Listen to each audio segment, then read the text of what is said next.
Puji Tuhan, hari ini sudah hari ketiga ya. Sudah hari ketiga di tahun ini, tahun 2024. Dan saya yakin bahwa itu semua karena anugerah Tuhan ya, dalam pemeliharaan. Nah, saya juga akan mau sharing sama kita tentang mengapa saya percaya yang ketiga. Ya, 1, 2 sudah gitu. Nah, ketika kita melihat tatanan alam semesta kita ya, kita mungkin lihat galaksi-galaksi ya, yang belajar tentang itu, tentang planet-planet, tentang bumi kita ini. Saya yakin bahwa kita akan terkagum sih melihat keteraturan yang ada gitu. Bahkan banyak sekali ilmuwan yang benar-benar kaget dan benar-benar terkagum melihat tatanan alam semesta kita ini. Bahkan kalau contohnya kita melihat diri kita sendiri ya. Contohnya ada seorang tokoh itu mencoba menyelidiki tentang DNA manusia. Dan dia menemukan DNA manusia itu begitu kompleks, begitu rumit, tetapi itu terjadi secara teratur tapi sangat rumit gitu ya. Bahkan dia mengatakan bahwa ini pendesain DNA manusia saja itu membutuhkan orang yang memiliki IQ yang sangat tinggi itu tidak akan mudah dibuat gitu ya, desain DNA manusia itu. Ada seorang tokoh itu namanya itu Stephen Meyer gitu ya. Dia mengatakan kayak gini, kalau contohnya kita mengamati sebuah bagian buku ya, atau perangkat lunak komputer contohnya, jika ada informasi ya yang terkandung di dalamnya itu, dan ketika kita menelusuri asal usulnya, maka kita akan jumpai sumber kecerdasannya, kita akan dapat sumbernya. Dan juga itu terjadi sama halnya ketika kita menemukan informasi di dalam kerangka molekul DNA di dalam sel itu, DNA manusia itu. Kesimpulan yang paling logis itu, kita akan mengatakan bahwa ada sumber kecerdasan yang berperan dalam asal mula informasi itu. Jadi dia mengatakan kayak gini, adalah sesuatu yang sangat mustahil DNA itu tersusun secara acak gitu.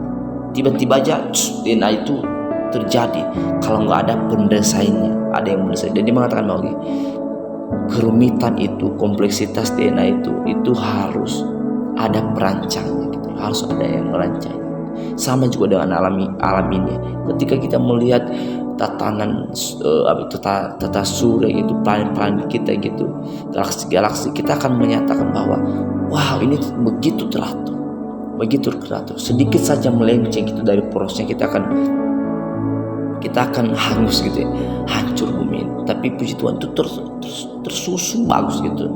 Mungkin kalau contohnya sesuatu yang tertata biasa saja gitu ya, ada di meja, ada buku dan pulpen ya, keteratur mungkin itu teratur, tapi kita mungkin mengatakan ya nggak harus ada yang mendesainnya, nggak harus ada yang memberikannya, mungkin itu jatuh ke atau bagaimana.